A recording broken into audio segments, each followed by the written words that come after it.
Bonjour à tous, il semblerait que je sois en direct, donc c'est un premier webinaire, c'est un test en même temps, donc si vous êtes là, je vous invite pendant l'ensemble de ce webinaire à poser vos questions, on a la possibilité de chatter ensemble, il y a un petit publié que vous devriez voir à un moment, donc c'est une première question pour démarrer, c'est combien de fois en moyenne êtes-vous tombé malade dans la dernière année? Donc je vous inviterai à cliquer et à choisir, c'est une question à choix multiples. Donc on est ensemble pour à peu près une demi-heure, sûrement un petit peu plus parce que j'ai quand même pas mal de contenu pour vous aujourd'hui. Une formation donc, qui s'appelle Comment préparer votre corps à l'hiver, qui est un lancement, qui est une prémisse, qui est une initiation pour un défi que je vais vous lancer à la toute fin de ce webinaire, qui est un défi 9 jours pour booster votre immunité. C'est un défi qui commencera le 1er décembre et que nous aurons l'occasion de faire tous ensemble. Bonjour Isabelle, donc je vois que ça marche, donc vous pouvez interagir avec moi et commenter tout au long de ce webinaire. Donc, je ne peux pas vous partager le PowerPoint, je vous le partagerai un petit peu plus tard par courriel. Au programme aujourd'hui, donc on va d'abord parler, donc je vais me présenter, ensuite on va discuter ensemble, bonjour Marion, de qu'est-ce que la maladie, bonjour Magali, donc qu'est-ce que la maladie, ensuite on va parler au niveau équilibre et homéostasie, donc qu'est-ce que c'est que tout ça, comment tombe-t-on malade, et on va survoler quels sont les moyens d'optimiser, bonjour Marie-Françoise, hop, bonjour de Bordeaux, bonjour Marie, donc, on va survoler les différents moyens, les différentes méthodes pour vous aider à garder un système immunitaire en forme. Et je terminerai par vous présenter mon fameux défi dont je suis super fier, donc le défi des 9 jours pour booster son système immunitaire. Qui suis-je? Si on commence par le commencement, parce que Bonjour Karine, tout le monde ne me connaît pas, donc j'en vois quelques-unes que je connais. Donc moi c'est Loïc Arnisien, je suis naturopathe spécialisé en aromathérapie. Je suis aussi énergéticien, donc avec des capacités à travailler dans les énergies, donc en dehors de la matière. Bonjour Marie. Et est-ce que vous avez la vidéo? J'ai un souci. Bon, s'il y a d'autres personnes qui ont un souci avec la vidéo, vous me le dites. Donc, j'ai la capacité de travailler donc en dehors de la matière. J'ai une formation en herboristerie, j'ai une formation donc en aromathérapie. Je suis aussi iridologue. Bonjour Séverine. Et à la base, donc, je possède 2 maîtrises scientifiques, donc qui me donnaient la casquette à l'époque. Que j'ai encore finalement d'être ingénieur en environnement. Donc vraiment un revirement de carrière et avec une vision de la santé, de la naturopathie que je veux le plus scientifique possible, tout en ayant la tête dans les nuages, donc entre ciel et terre. Donc voilà pour ma petite présentation. Qu'est-ce que la maladie? Ça, c'est une bonne question. La maladie, je vais vous laisser répondre pendant que je vais expliquer ce qui est ma version de la maladie. Essayez de réfléchir de votre côté, qu'est-ce que la maladie? Pour moi, et ensuite on va voir au niveau biologique, pour moi la maladie se résumerait par un joli jeu de mots, le mal a dit. Souvent, la maladie n'arrive pas par hasard, qu'importe la maladie. C'est le signe que le corps a un message à nous passer ou qu'il nous demande de nous arrêter. Après, si on regarde avec le côté plus anatomique et physiologique, on voit que si on pousse nos limites un petit peu trop loin, on va se retrouver avec des débalancements qui vont mettre le corps sur pause ou qui vont faire en sorte que vous tombiez malade. Et il y a une certaine logique derrière ça. Si vous poussez la machine trop loin, alors elle va s'arrêter. Si on regarde vraiment pour les maladies hivernales, on est tous en contact avec tous les rhumes et toutes les grippes possibles et inimaginables. Pour peu que vous viviez dans une ville où vous prenez le métro, que vous ayez des enfants en jeune âge, ça j'interpelle une personne en particulier parce que je la connais, que vous ayez des enfants en bas âge, que vous ayez des enfants à la garderie, que vous soyez en contact avec des humains tout simplement, fait que on est tous en contact avec l'ensemble des microbes. Mais il y a une petite différence, c'est qu'on ne tombe pas tous malades. On rencontre tous le virus de la grippe, on ne tombe pas tous malades. On tombe tous sur des virus du rhume, on ne tombe pas tous, on développe pas un rhume. Qu'est-ce qui fait notre différence par rapport à ça? C'est notre système immunitaire. Donc par rapport à la maladie, si on regarde vraiment avec le côté biologique, c'est vraiment quand le corps arrive à un certain déséquilibre. Ça passe, c'est valable pour toutes les maladies. Le mal a dit, comme je le disais. Bonjour Valérie. Est-ce qu'il y a d'autres personnes qui n'ont pas le son ou pas l'image? Ça semble fonctionner. Moi, de mon côté, en tout cas, ça fonctionne. J'ai allumé le son et j'ai allumé l'image. Mais je vois qu'il y a Valérie qui n'a pas le son. Je vois Marie qui n'a pas l'image. Ça peut dépendre aussi de votre connexion Internet de l'autre côté. De toute manière, vous pourrez la voir en reprise, normalement, juste après le direct. Donc, la maladie en tant que telle, c'est vraiment le signe d'un débalancement physiologique. Et quand on parle de débalancement, d'un autre côté, on va parler d'équilibre. Et une image que j'aime donner très souvent, c'est que notre corps, c'est un funambule, c'est un équilibriste. Il se promène avec sa, gardez l'image, hein, il se promène sur sa corde, avec sa longue barre, et son but est de toujours rester à l'équilibre.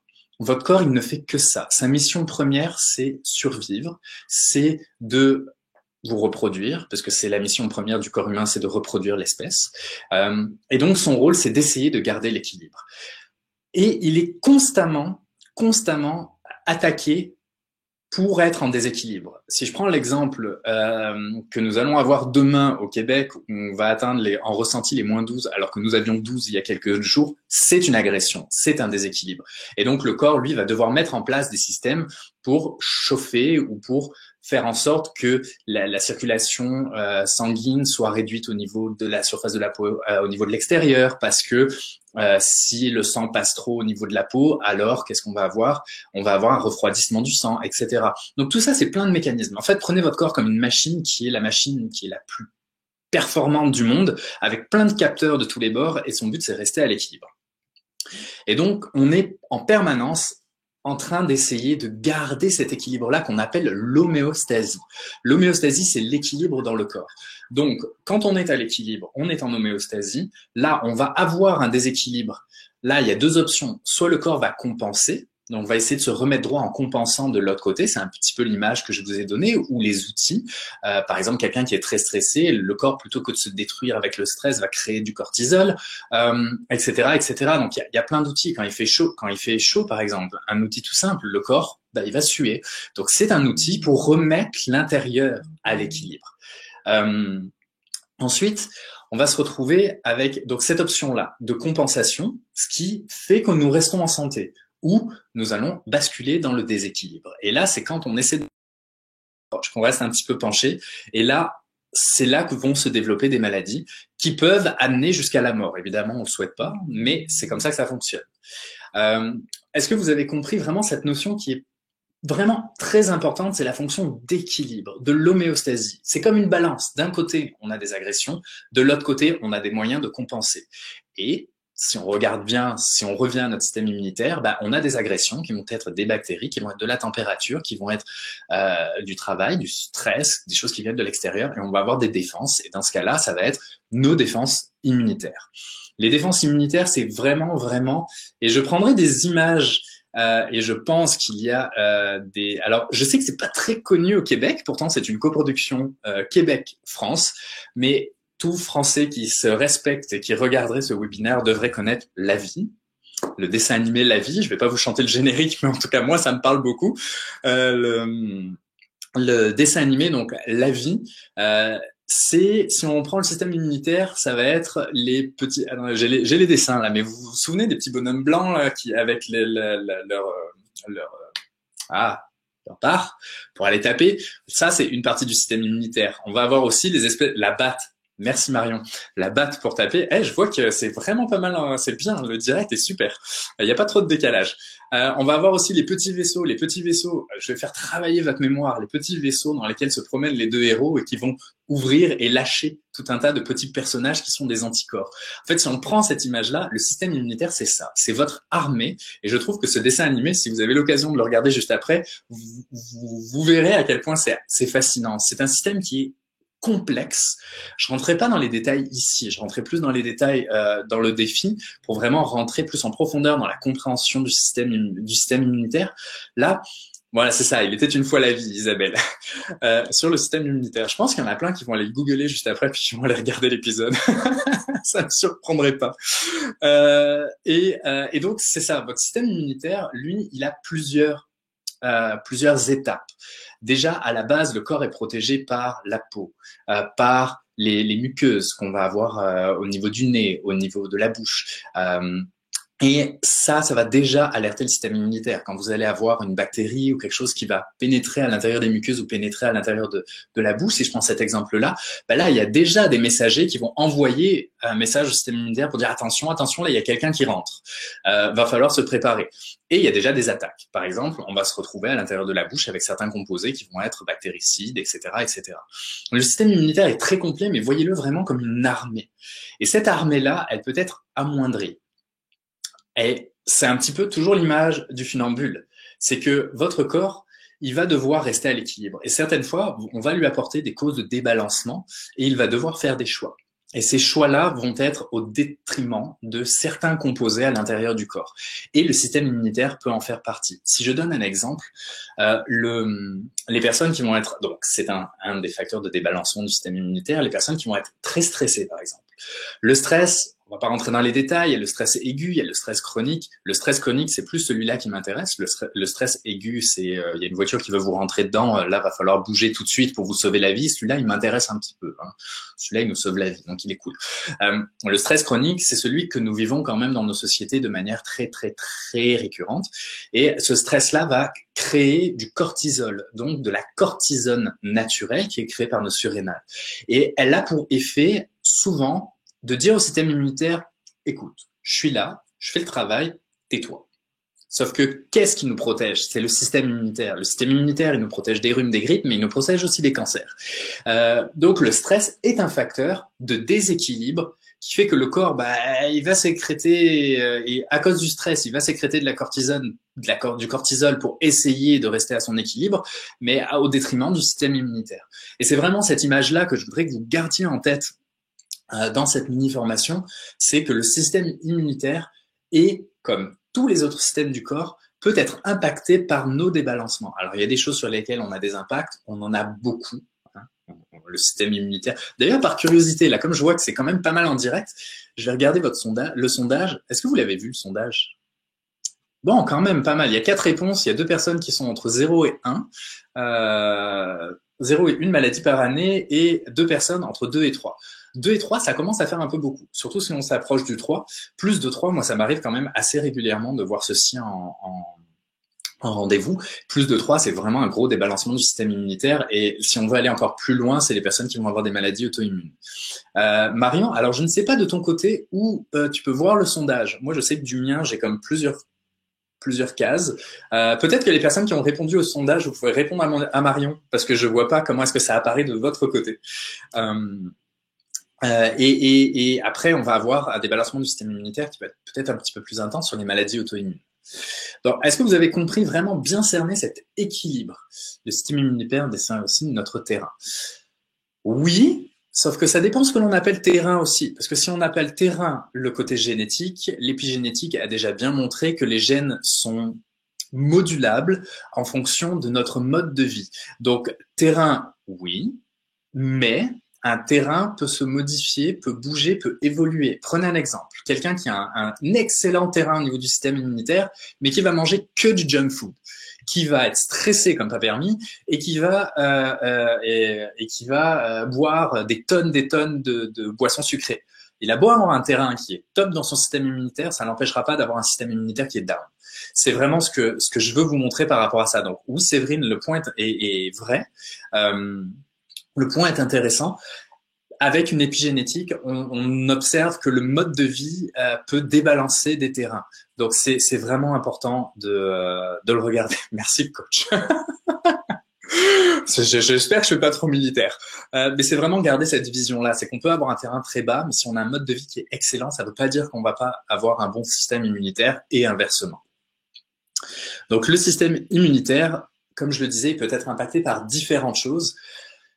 Un point, c'est l'alimentation, je viens d'en parler, les personnes qui ne dorment pas assez. Je pense que ça va faire rire une personne en particulier parce que je le sais. J'ai les personnes qui vont être stressées, il y a des médicaments qui vont aussi impacter le système immunitaire, principalement les antibiotiques, et je vous explique après pourquoi.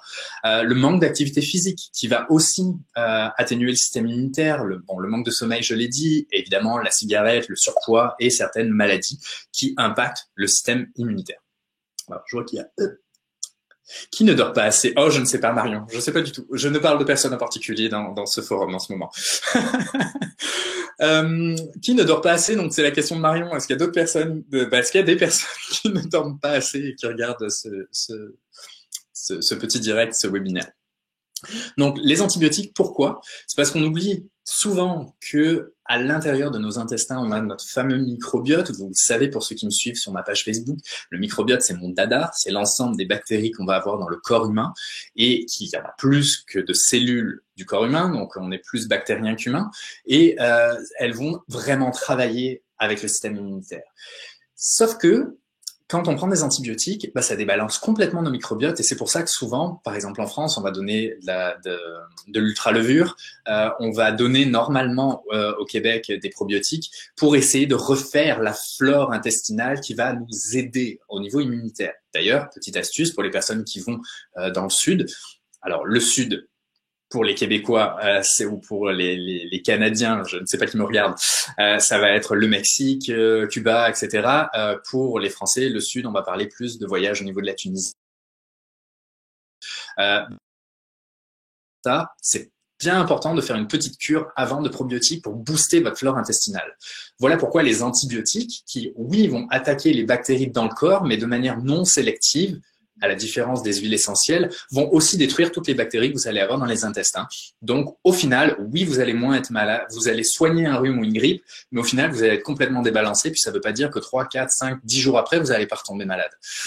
Donc, c'est pour ça qu'il y a certains paramètres qui sont très, très importants au niveau du système immunitaire. Donc, comme je le disais, l'alimentation, on va rentrer vraiment dans les détails au niveau du défi, les médicaments, le stress, on va calibrer un petit peu notre stress au niveau du défi, le sommeil, l'activité physique. Il y a pas mal de challenges, vous verrez, dans le défi qu'on se lance, puisque c'est vraiment quelque chose qu'on va faire ensemble pendant 9 jours. Optimiser le système immunitaire et son fonctionnement. Donc, comme je le disais, l'alimentation et l'hygiène de vie sont des points qui sont très, très, très importants au niveau de l'alimentation. Pourquoi? Parce que ça va être d'avoir un bon système digestif, un bon microbiote, ce qui est très, très important. Le sucre aussi, le sucre qui est maintenant prouvé que le sucre va faire chuter drastiquement notre système immunitaire suite à la prise de grosses quantités de sucre. Donc, le sucre fait partie des vilains. Il y a d'autres composés. On va rentrer en détail au travers de tous les composés lors du défi. Mais déjà, gardez en mémoire que le sucre, c'est pas spécialement un super ami pour le système immunitaire. Le junk food, c'est pas un super ami pour le système immunitaire. Donc, si vous êtes adepte de McDo puis de tous les composés chimiques qu'on va avoir à l'intérieur, c'est pas nécessairement votre meilleur ami. On va avoir aussi d'autres aliments pour chez certaines personnes comme le gluten, les produits laitiers, mon Dieu, les produits laitiers, etc., etc. Donc tous les détails, ça, on va y revenir plus précisément lors du défi, mais gardez en tête que ces aliments-là que je viens de vous donner, déjà pour optimiser votre système immunitaire, c'est important de les éliminer. Hop, je vois que ça. Bonjour Valérie. Ah, Marie ne dort pas assez. Ah, on a Marie, on a un combo là. On a Marie, on a Karine, on a Valérie qui ne dorment pas assez. Quel type de probiotiques? Quand les prendre? Alors, les probiotiques, généralement, moi, ce que je suggère déjà, c'est de prendre quand on n'a pas de pathologie particulière et qu'on veut juste booster, ça va être d'aller prendre des probiotiques qui vont être les plus complets. Donc, prenez les probiotiques qui vont avoir le plus de souches à l'intérieur et qu'elles soient encapsulées. Ça, c'est un point. Alors, sans produits laitiers, parce que sinon ça fait l'inverse, et encapsulé, ce qui est très important, et conservé au frais. Pourquoi? Parce que c'est des bactéries. Donc si ce sont des bactéries qui sont mises à l'extérieur, elles vont se protéger par ce qu'on appelle une sporulation. Elles vont pas mourir, mais elles vont se mettre en veille et elles peuvent ressortir telles quelles quand vous allez les prendre.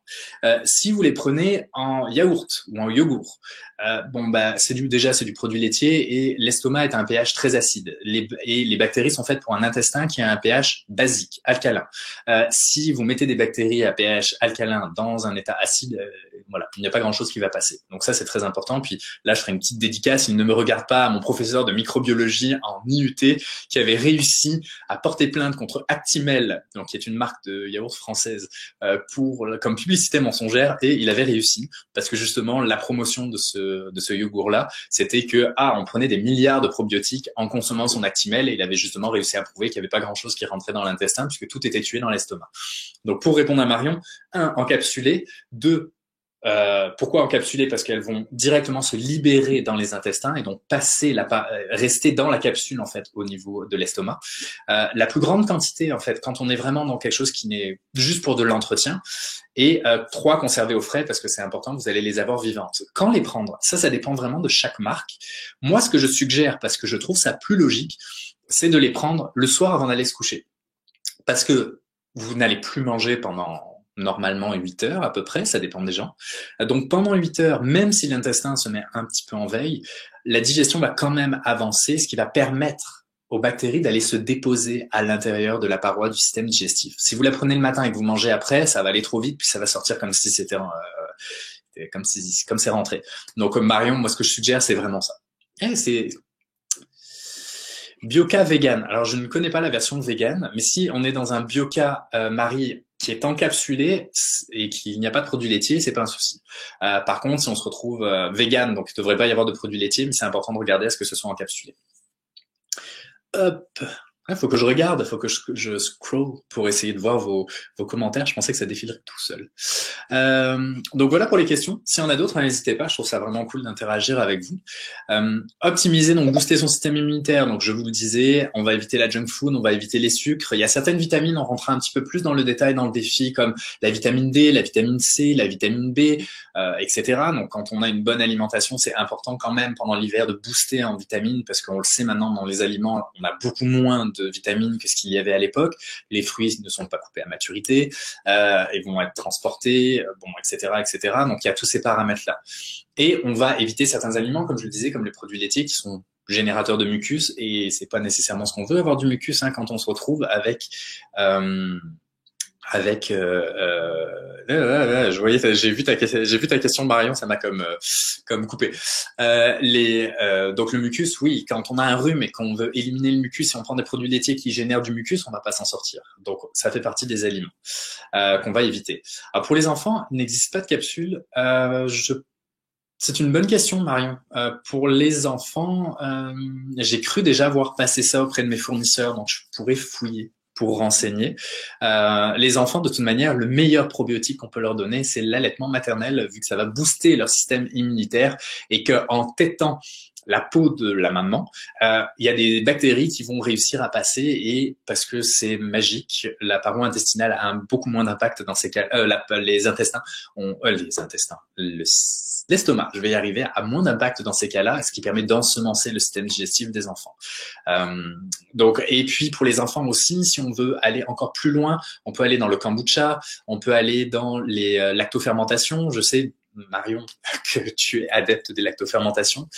Et pour les enfants, on peut utiliser aussi les probiotiques par l'autre côté.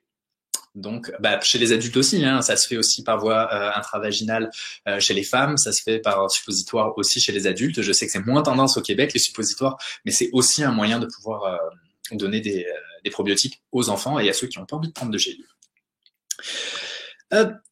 Donc l'hygiène de vie est très très importante. Donc je vous le disais, au niveau des aliments, il y a certains aliments, on va revenir en détail dans le défi, comme l'ail, comme l'oignon, en fonction des périodes, qui vont booster le système immunitaire, en fonction de leur cuisson aussi, leurs différentes voies, leurs différentes utilisations, etc., etc. Donc c'est vraiment, il y a des aliments aussi qu'on peut rajouter dans son alimentation qui vont aider à ça. Alors, combien de temps en cure tous les jours? Magali, oui, c'est en cure les probiotiques. C'est vraiment en cure qu'on va les utiliser parce que on va pas prendre ça tous les jours, sinon ce serait surdosé. Comme je le dis souvent, quand on a un bon microbiote et qu'il est bien en place, c'est un peu comme une salle de cinéma qui est pleine. Si vous rajoutez des bactéries et qu'il n'y a pas de place, elles vont ressortir. Voilà. Donc, on fait des cures de probiotiques de manière assez régulière pour booster son système immunitaire. Oui, Valérie, les huiles essentielles, ça vient juste après. Donc, on y vient. Mais oui, effectivement, il y a des huiles essentielles qui peuvent être intéressantes. Je vous dis ça tout à l'heure. Isabelle, donc sirop de riz, sirop d'agave, c'est bon. Sirop de riz, sirop d'agave, ça reste quand même du sucre. Donc, quand on est malade, on peut dans son quotidien, tant qu'on n'en abuse pas, c'est pas un souci. Mais quand on est malade, par contre, ça fait partie des composés qui sont à retirer si on veut permettre à son corps de revenir à l'équilibre de manière un petit peu plus facile. Où j'en suis? Je vois les questions. Donc oui, le système immunitaire arrive. Bonsoir, Marion. Oui, en herboristerie aussi, il y a des capsules pour enfants, ça peut être fait aussi, ça peut être construit, un Marion. Donc, je sais pas si les herboristeries au Québec le font, je ne pense pas. Mais au pire, je sais que Marion, tu es adepte du do-it-yourself et tu n'as peut-être pas le temps, mais des capsules pour adultes peuvent être mises dans deux petites capsules pour enfants, aussi par voie orale. Mais je privilégierais plus le suppositoire pour les enfants. Après, qu'est-ce qu'on va faire pour optimiser le système immunitaire? On peut utiliser divers outils, donc les vitamines, j'en parlais tout à l'heure, les plantes médicinales et les huiles essentielles. Donc Valérie, c'est maintenant que ça se passe. On va évidemment, là, on est dans une présentation, on est je vais pas pouvoir rentrer aussi en profondeur que dans la formation que je fais dans le défi des 9 jours, puisque évidemment il y a des personnes qui ont des enfants, il y a des personnes qui vont sûrement prendre des médicaments parmi vous, il y a des personnes qui ont des troubles de santé, etc., etc. Donc évidemment chaque plante a sa propre spécificité, a ses contre-indications, et ça on le voit un petit peu plus en détail dans le défi. Déjà, il y a des plantes qui vont vous aider à préparer le terrain, donc que vous allez pouvoir prendre dès maintenant c'est ce qu'on appelle des plantes qui vont être plus astringentes, qui vont permettre de préparer, donc comme je le disais, le terrain. Et ces plantes-là vont avoir tendance à maintenir ou augmenter le système immunitaire. Donc ça va pouvoir être pris en cure, par exemple, de quelques semaines ou ça dépend des plantes, évidemment, de quelques semaines ou de quelques mois. Et avec des plantes qui vont être immunostimulantes, ça, c'est à partir du moment où on commence à sentir des signes de maladie ou si on est tombé malade. Parmi ces plantes-là qui vont booster le système immunitaire, on va avoir par exemple le sureau noir, on va avoir l'échinacée, le podarco, etc., etc. Et on va se retrouver aussi avec d'autres plantes avec des actions plus spécifiques, donc antibactériennes, antivirales, avec celles avec lesquelles on va travailler un petit peu plus. Je vais regarder les questions, puis ensuite on passe au travers de quelques plantes. Est-ce que la monodiète, raisin par exemple, pour éliminer les émonctoires, permet de rebooster les défenses immunitaires? Moi, je suis pas un gros amateur des monodiètes, pour être honnête, parce que je pense que le corps a besoin de beaucoup de différentes vitamines et minéraux. Donc la monodiète, oui, à court terme, oui. Je suis pas un gros adepte des monodiètes. Après, pour libérer et nettoyer les émonctoires, oui. Le raisin, oui, on le sait, hein, ça a tendance à travailler là-dessus. Pas sur du long terme. C'est ça, rebooster les défenses immunitaires, pas nécessairement. Ça va nettoyer au niveau digestif. C'est sûr que par contre, c'est très sucré. On va se retrouver avec du fruit, donc très sucré. C'est pas nécessairement, Séverine, la direction que moi je prendrais. J'irai plus dans une cure détox qui va être beaucoup plus équilibrée, qui va travailler un petit peu plus avec des plantes qui vont travailler au niveau sanguin, au niveau digestif. Ça, c'est les cures détox que je propose, qui vont travailler plus, c'est ça, au niveau sanguin, au niveau digestif, au niveau, j'en perds mes mots. Donc, qui vont travailler sur tous les émonctoires, au niveau rénal aussi, de manière à garder quand même un certain équilibre et au final de pouvoir booster le système immunitaire et de travailler sur chaque organe de manière différente. Donc oui, on peut travailler sur le système digestif. Moi, j'irai pas nécessairement sur la monodiète parce que ça fatigue le corps. Donc si ça fatigue le corps, puis que c'est là dans ce cas-là, dans le cas du raisin, on est dans beaucoup de sucre aussi. Donc on n'est pas dans quelque chose qui va maintenir l'équilibre. On va y aller de manière très drastique et surtout quand on est malade ou avant l'hiver ou quand il commence à faire froid, on évite le genre de choses qui vont être drastiques. C'est pour ça que les cures détox, on les fait avant, on les fait à l'automne ou on les fait après pour permettre au corps, parce que ça reste quand même un certain déséquilibre pour le corps et le but est vraiment de le maintenir à l'équilibre et de le booster. Donc peut-être à court terme, Séverine, pas pendant l'hiver, avant l'hiver. Une cure de pommes de terre, Marie, c'est la première fois que j'entends ça. Je n'en ai jamais entendu parler, je n'ai pas investigué là-dessus. La pomme de terre est bourrée d'amidon, bourrée de sucre. L'amidon peut fermenter chez certaines personnes. Personnellement, je ne pense pas que ce soit la meilleure idée du monde. Après, comme je le dis, j'ai jamais lu d'études là-dessus, je me suis pas renseigné, c'est la première fois que je l'entends, donc je vais faire des recherches après, je ne peux pas dire de bêtises. Je regarde s'il y a d'autres questions. De rien, Séverine. Drainage du foie. Oui, le drainage du foie, ça fait partie de la cure détox, Valérie. Donc c'est ça, un travail sur le foie est très intéressant, mais là encore, c'est vraiment avant l'hiver, parce que sinon, parce que ça a tendance à fatiguer le corps. Et justement, on ne veut pas trop fatiguer le corps quand il fait froid, puisqu'il est déjà en déséquilibre, puisqu'il doit lutter contre le froid. Et si en plus il y a une bactérie à l'intérieur, là c'est un coup à tomber malade. Donc on veut pas ça du tout. C'est un peu antiproductif. Je regarde s'il y a d'autres questions. De rien, Marie. S'il n'y a pas d'autres questions pour le moment, on va rentrer dans les plantes médicinales. Je vais vous en lister quelques-unes et comme je vous le disais, on rentre un petit peu plus en détail au niveau de la posologie des plantes, donc ça que je ne donnerai pas maintenant parce que je ne connais pas les différents cas, donc vous êtes différentes personnes. Je peux vous donner quelques directions, mais ça on rentre plus en détail dans la formation, où ensuite vous serez à même à pouvoir vous-même faire des dosages aux enfants, etc. s'il y en a besoin. Donc les plantes médicinales que moi j'aime bien, ça va être l'astragale. L'astragale, c'est une plante qui va être à tendance à être tonique générale. Donc celle-là, elle prévient des affections au niveau respiratoire, elle est immunostimulante. Celle-là, je l'aime beaucoup. C'est une racine qu'on va utiliser, elle est souvent coupée en tranches et on en fait une décoction. Donc la décoction, ça va être, on va mettre une certaine quantité de racines dans de l'eau et on va faire bouillir pendant un certain temps pour en extraire tous les principes actifs, donc tous les composés. On va filtrer et ensuite la boisson, on va pouvoir la boire. Quand elle est filtrée, quand on vient de la faire, c'est à peu près 2 jours qu'on va pouvoir l'utiliser, conserver au frigo et on va pouvoir la consommer un certain nombre de tisanes pendant un certain temps pour booster son système, pour le stimuler. Par contre, attention, évidemment, ça donne. C'est les raisons pour lesquelles je ne donne pas de posologie aujourd'hui. Les maladies auto-immunes, les greffes, etc. On ne donne pas de plantes qui vont être immunostimulantes, parce que sinon ça va s'attaquer encore plus à la pathologie principale. Donc, il faut faire très très attention à ça. Une autre plante que j'aime bien, c'est le reishi. Le reishi. J'arrive jamais à la prononcer celle-là, donc vous m'excuserez, c'est le champignon chinois qui ressemble au reiki, mais qui se dit reishi ou qui porte un autre nom. En tout cas, celle-là, c'est une adaptogène qui est formidable. Quand on parle d'adaptogène, c'est une plante qui permet donc d'adapter le corps à tout ce qui s'entoure, à tous les combats entre guillemets. Donc, ça va être le stress, ça va être le froid, ça va être tous les débalancements qu'il peut y avoir à l'intérieur. Donc, adaptogène, c'est s'adapter. C'est une plante c'est vraiment un champignon que j'adore, qui en plus c'est un excellent antioxydant. Puis ça, on y revient à l'intérieur des 9 jours de formation. Les antioxydants sont extrêmement important quand on veut prévenir des maladies, donc ça on le voit avec certaines vitamines. Comme c'est un champignon qu'on va souvent acheter dur, on va en faire là aussi une décoction. Une décoction, c'est ce que je disais il y a quelques minutes, donc on va le couper en morceaux, ou on l'achète déjà coupé en morceaux ou en poudre, et on va le faire bouillir pendant un certain temps pour en extraire les principes actifs. Et je vais vous donner une petite astuce. Donc pour les personnes qui habitent Montréal, je sais que dans certaines herboristeries, ils ont déjà sous forme de poudre des champignons chinois qui sont déjà présents, qui ont été déjà en décoction, etc. Puis qu'on peut prendre comme un quart de cuillère à thé. C'est chez l'alchimiste en herbe, sans leur faire de pub. Un quart de cuillère à thé. De mémoire, c'est ce qu'il y a sur le papier, en cure, et c'est vraiment génial parce que les champignons chinois sont les rois, en mon sens. Est-ce qu'il y a des questions? Je regarde ça. Marie, j'arrive avec les huiles essentielles. J'arrive.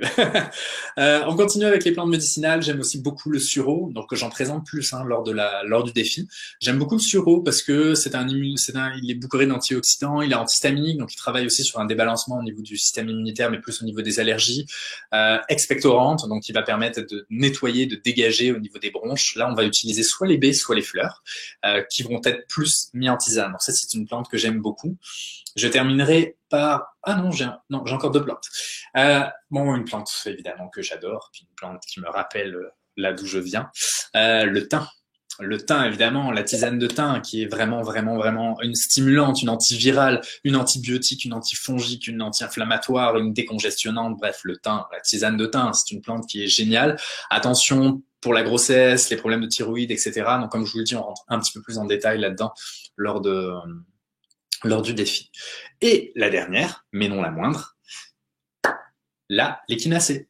L'échinacée, vous avez tous entendu parler de l'échinacée purpurea, qui est une des plantes médicinales que celle-là, on va utiliser lorsqu'on commence à avoir les premiers symptômes, puisqu'elle va booster vraiment le système immunitaire.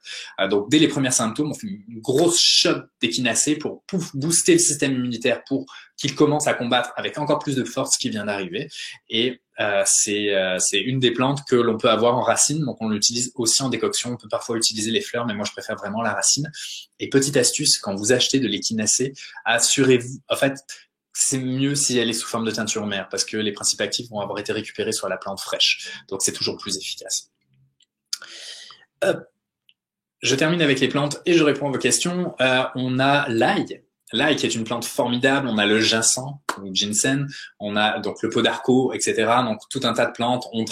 On voyage au travers de quelques plantes médicinales lors de la formation, surtout dans la deuxième partie concernant la trousse de secours. Mais je vous explique tout ça à la toute fin. Je vais répondre à vos questions avant d'attaquer les huiles essentielles, parce que ça, c'est quand même mon dada. L'huile essentielle de sapin bonnier pendant plusieurs heures à la maison en prévention. Oui, bah, les huiles essentielles, justement, c'est Marie, ce qui est intéressant, c'est de pouvoir les utiliser en prévention par voie aérienne. C'est sûr qu'il y a plein d'autres voies, mais si vous aimez les huiles essentielles, que vous avez un diffuseur, le sapin baumier est excellent, l'eucalyptus est excellent, par exemple. C'est sûr qu'après, est-ce que vous avez des enfants, est-ce que vous en avez pas, tout ça, ça entre en jeu. Hein.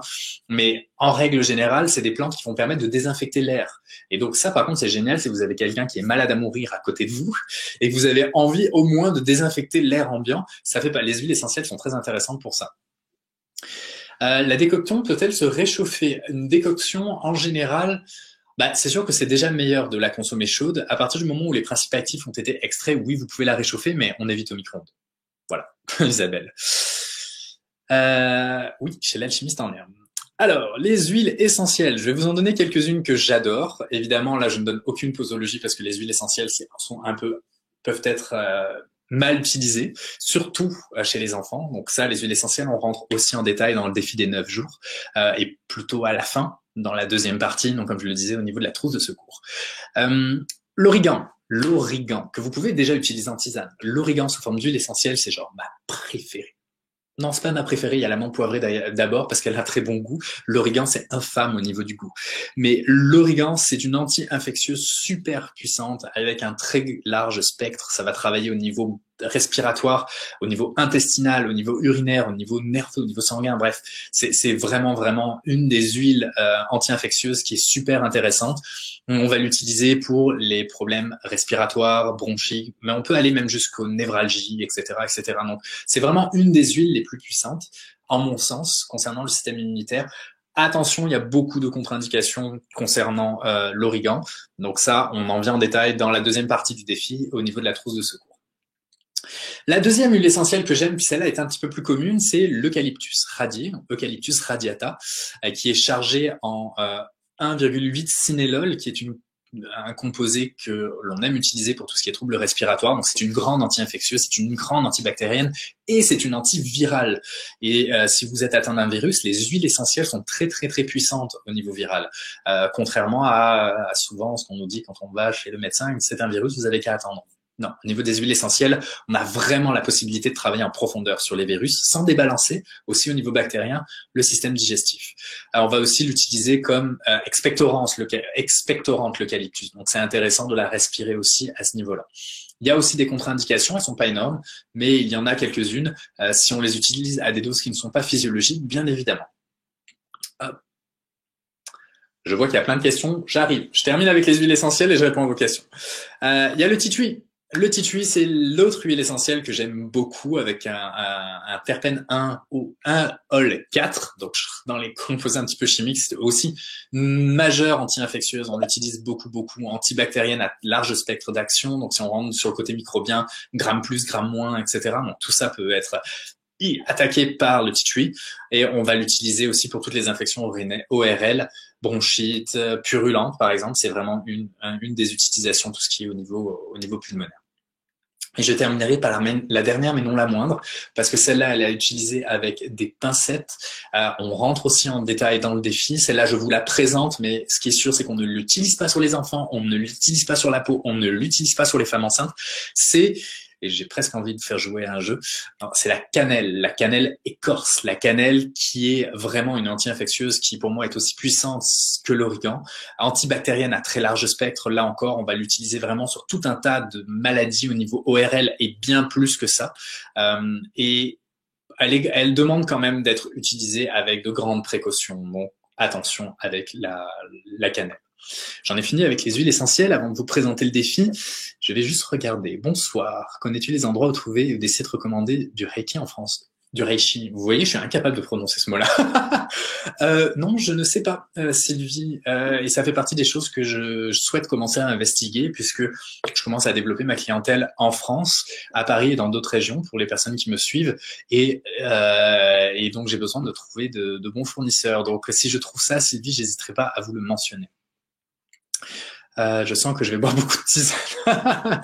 Valérie, bonjour Valérie. À quelle fréquence doit-on prendre les tisanes? Ça, Valérie, tout ce qui est fréquence et posologie, je les mentionne plus dans le défi. Généralement, on peut prendre les tisanes plusieurs fois dans la journée. Ça peut aller jusqu'à 4 fois par jour. Le dosage est différent, mais ça, on rentre plus dans les détails dans le défi. Hop. Sylvie, peux-tu nous dire comment profiter des propriétés hépatoprotectrices de l'astragale? Je ne vois pas la question. Profiter, à partir du moment où on la boit en tisane, on profite, où on prend l'astragale, où on la boit en tisane, on profite de ses propriétés. Donc, je sais pas trop comment répondre à la question, puisqu'à partir du moment où on la consomme, je ne donnerai pas de posologie, comme je le disais, mais à partir du moment où on consomme la plante, on profite de ses propriétés. Ravensara aussi, j'en ai pas parlé, Marie, mais ça fait partie des huiles qui sont aussi très très intéressantes. Bonjour Cassandra, quel diffuseur conseilles-tu? Brumisateur, nébulisateur? Quelle huile essentielle pour le rhume? Alors, les huiles essentielles pour le rhume, toutes détaillées, elles sont dans le défi. J'en ai présenté quelques-unes ici.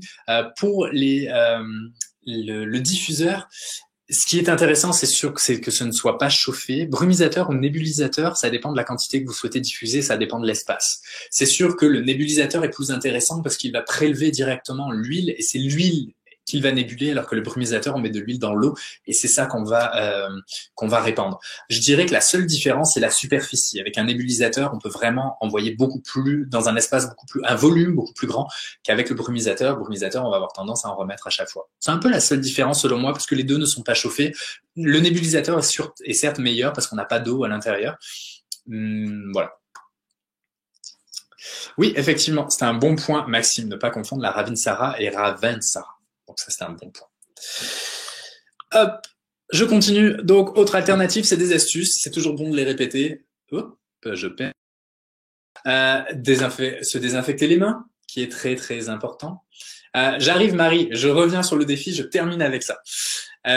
Donc, se désinfecter les mains. Vous pouvez utiliser des huiles essentielles pour le faire. Vous pouvez aller sur ma page Facebook. J'ai une petite recette de désinfectant pour les mains avec de l'aloe vera puis quelques huiles essentielles. Donc, si vous voulez le faire par vous-même, parce que le purel, on évite, mais vous pouvez le faire vous-même avec des huiles essentielles, ça peut s'utiliser sur les enfants aussi, donc ça c'est top. Désinfecter l'air ambiant, on en parlait, le brumisateur, huile essentielle, c'est important. Aérer aussi. Et il y a certaines vitamines ou certains agents comme le cuivre, le magnésium, l'or, le sélénium qui sont des anti-infectieux. On va travailler avec la vitamine C, vitamine B. Tout ça, on rentre en détail dans le défi et on y arrive, Marie. Je regarde vos questions avant de parler au défi. Chouette, j'ai gagné un point. Je vais mettre des bons points comme à l'école. Peut-on utiliser des diffuseurs si on a des animaux, surtout des chats? Bah oui, ça dépend de la sensibilité de chaque animal. Moi, je peux vous dire que Bécassine, pour ceux qui me suivent sur ma page Facebook, que je vous invite à suivre, mon assistante, donc Bécassine, elle, il y a certaines huiles essentielles qu'elle aime pas. Mais c'est une grosse comédienne aussi. Donc ça dépend aussi des animaux. Les animaux finissent par s'habituer et je peux vous dire qu'on a puis, est-ce que j'ai mis la recette? Oui, j'ai mis la recette sur un de mes tutos sur ma page Facebook, un antipuce pour chiens et chats. Donc surtout pour les chiens, les chats, faut quand même faire attention parce qu'ils ont un odorat qui est très très très très développé. Donc juste jouer en termes de quantité.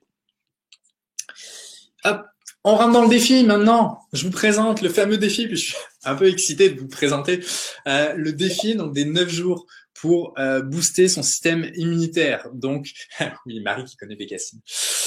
Le défi des 9 jours, en fait, c'est quelque chose que j'ai construit qui commencera le 1er décembre. Donc, c'est pour ça que je vous en parle aujourd'hui. Je suis super excité parce que c'est la première fois que je fais ce genre de choses-là. J'ai hâte de voir si vous allez embarquer ou pas. Le défi des 9 jours, c'est comment booster son système immunitaire en 9 jours. C'est un défi qu'on va faire ensemble. Un défi qui est à la fois très pratico-pratique, avec quelques cours, formations à l'intérieur, et qui peut débouler sur une deuxième formation qui est sa trousse de secours naturelle, donc avec les huiles essentielles, avec les plantes dont on a parlé, etc. Le défi des 9 jours, c'est vraiment pour faire un état des lieux de votre état de santé. Dans une première partie, on va revenir sur qu'est-ce que la maladie au niveau et parler du système immunitaire avec un petit peu plus de détails que ce que je vous ai présenté aujourd'hui. Ensuite, des jours 2 à 8, on va vraiment travailler sur une auto-évaluation. Et chaque jour, et je vais essayer de zoomer mon petit papier parce que là, c'est un petit peu trop gros. Donc, chaque jour, on va prendre un point différent. Je vais vous expliquer de quelle manière est-ce qu'il débalance votre système immunitaire, de quelle manière est-ce que vous pouvez le rééquilibrer, mais surtout, ce qui est important dans ce défi-là, c'est d'être proactif. Moi, je vous informe, on fait vraiment le travail ensemble. Donc, si je vous donne l'exemple, Dans le jour 2, par exemple, on va travailler sur les notions du système immunitaire et on va faire un petit exercice d'introspection. On va évaluer ces différents déséquilibres ensemble. Donc, chaque personne va évaluer ses déséquilibres avec des questionnaires, ses peurs, le stress, etc., etc. Et on va commencer un bel état des lieux. Le jour suivant, on va travailler sur le stress. Et le stress, on va évaluer notre niveau de stress avec un certain barème. Quels sont les moyens ou les paramètres dans notre vie qui nous stressent et comment est-ce qu'on peut les ajuster. Et là, il y a quelques exercices que je vais pouvoir vous donner. Et chaque jour va être différent. Donc, on va travailler sur le stress, on va travailler sur le sommeil, quelle est la qualité de votre sommeil. Petite dédicace, travailler sur le sommeil, puisque le sommeil est très très important pour le système immunitaire. On va regarder l'activité physique, votre activité physique, quel est votre rythme au niveau d'activité physique. On va se lancer des challenges, etc. pour justement travailler chaque jour à s'apporter une petite couche les unes après les autres pour rebalancer son système immunitaire. On va travailler sur la pollution, on va faire un petit focus sur les aliments qui grugent le système immunitaire, donc faire un petit état des lieux de quels sont les aliments qu'il y a dans votre alimentation et que vous pourriez limiter en se lançant des challenges comme ça. Les aliments qui boostent le système immunitaire ensuite. Donc, quels sont les aliments qu'on peut rajouter dans l'alimentation de manière à ce qu'au bout de 9 jours, on puisse avoir commencé à transformer petit à petit son alimentation. Et on termine le 9e jour par un bilan. Le bilan est très, très, très important puisque c'est de cette manière-là que vous allez pouvoir voir tout ce qui a été fait pendant 9 jours et pouvoir éventuellement recommencer ensemble dans un nouveau défi des 9 jours où on va recommencer la grille une autre fois si vous le souhaitez ou non. Donc ça dépend de chacune des personnes.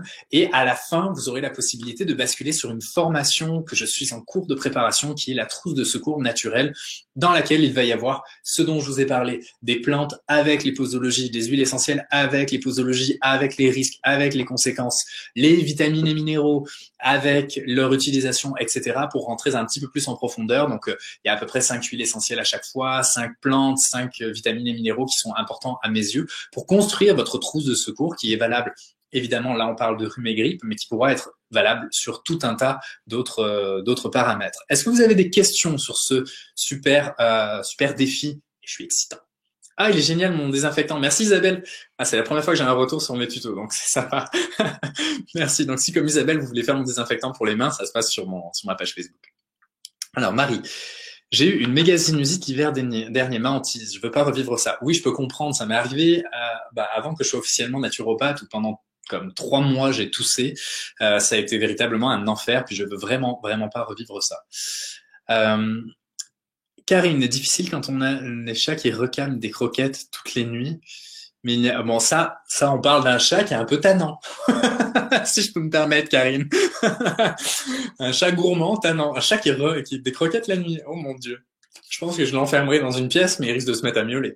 Donc, est-ce que vous avez des questions concernant le défi? Mais de rien, Marion. Et je vais vous envoyer le lien. Je vais le mettre tout de suite, le lien, si vous voulez vous... Hop. Oups, attendez, il est là. Le lien, si vous voulez vous inscrire pour participer au défi, vous pouvez le magasiner directement sur... ça marche? Oui.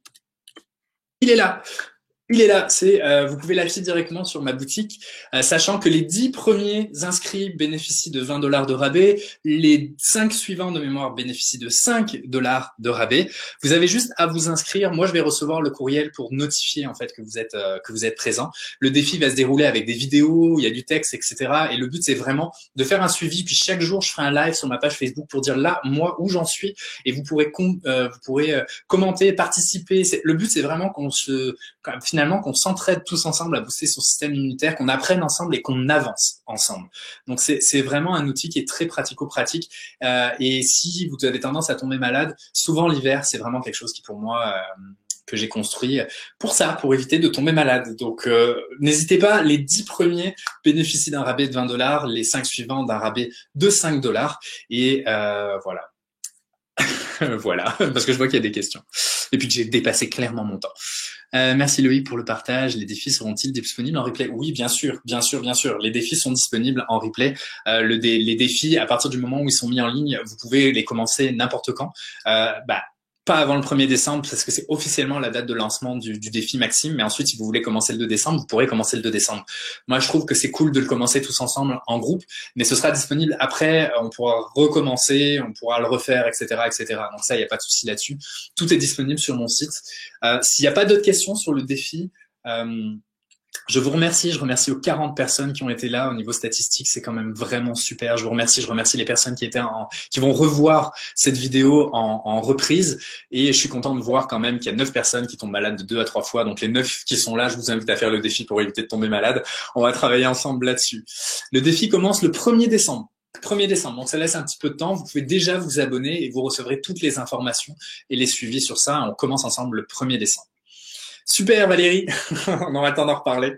Merci Magali, merci Marie, merci Isabelle, merci à tout le monde. Isabelle, je n'ai pas pu assister, est-ce disponible sur le site?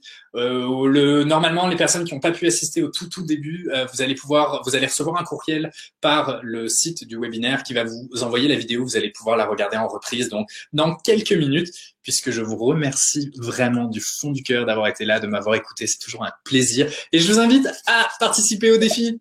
On fait ça ensemble, 1er décembre, ensemble, on démarre un défi pour booster son système immunitaire. Je suis tout excité. Salut, bonne journée.